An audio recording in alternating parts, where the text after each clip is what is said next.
Next বার আসলে অবশ্যই বলার চেষ্টাটি করব। এই যে কি নেব এখানে সিলেকশন করে নিচ্ছি। আমার খুব মনটি চাইছিল আজ একটি পিৎজা খেতে আর একটু বিরিয়ানির লোভেই রেস্টুরেন্টটিতে আসা, কিন্তু ওই যে অনেকটি দিন পর এসেছি বলে পিৎজাটা একটু নেওয়া। এখানকার পরিবেশটা যেহেতু খুবই শান্ত ও মনোরম, তাই হয়তো বারবার মনটি এখানেই আসতে চায়। এই যে প্রথম অর্ডারের খাবারটি চলে এসেছে, দেখতে পাচ্ছেন কতটা নয় আমি এক্সাইটেড। অনেক দিন ধরে যেহেতু ইচ্ছা ছিল, একটি প্রায় বছর কেটে গেছে মাদার্স ডেতে আসা হয়নি।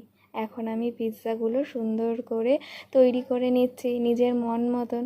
আর জানেন তো, ওই যে রোবট দ্বারা যে খাবারটি আসলো না, ওটি আমি তো ফোনে অনেকটি বার দেখেছি, কিন্তু সেইভাবে সামনাসামনি এই বছরটিতে আমার চোখে পড়া হলো। দ্বিতীয় খাবারটি দেখুন কি সুন্দরভাবে আমাদের এখানে দিয়ে গেছে।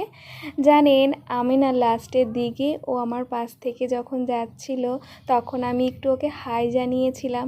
আমাকে সে যে উত্তর দিল, বাট সেরকম জোরে একটি শুনতে পাইনি বলে ভিডিওতে আর সাউন্ডটি নিতে পারিনি। আসুক, আমি কিন্তু সেই জিনিসটা আপনাদের সাথে তুলে ধরেছি, একটু পরে শেয়ার করে নিচ্ছি। এই যে বিরিয়ানিটা এখন আমাদের সার্ভ করে দিয়ে গেছে। অনেক দিন পর বিরিয়ানি পেয়ে আমি তো খুবই খুশি। আপনাদের একটু ভালো মতন দেখিয়ে নিচ্ছি।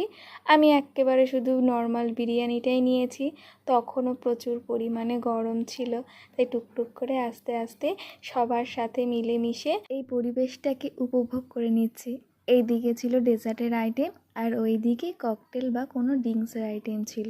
এই দেখুন, যখনই এই মেশিনটি, যার নাম অনন্যা, আমার পাশ থেকে যাচ্ছিল না, আমি ওকে হাই জানিয়েছি, একটিবার ও দাঁড়িয়ে গিয়ে আমাকে বলছে আমি খাবার সার্ভ করছি। এই কথাটি শুনে আমি কী যে মজা পেয়েছি, কিন্তু ততক্ষণে দেখলাম আমার ক্যামেরাটি অন করা বদলে অফ হয়ে গেছে, তাই আর সেইভাবে তুলে ধরতে পারিনি। এই যে অবশেষে কিছু পার্সেল নিয়ে বাড়ির দিকে রওনা দিয়ে দিয়েছি।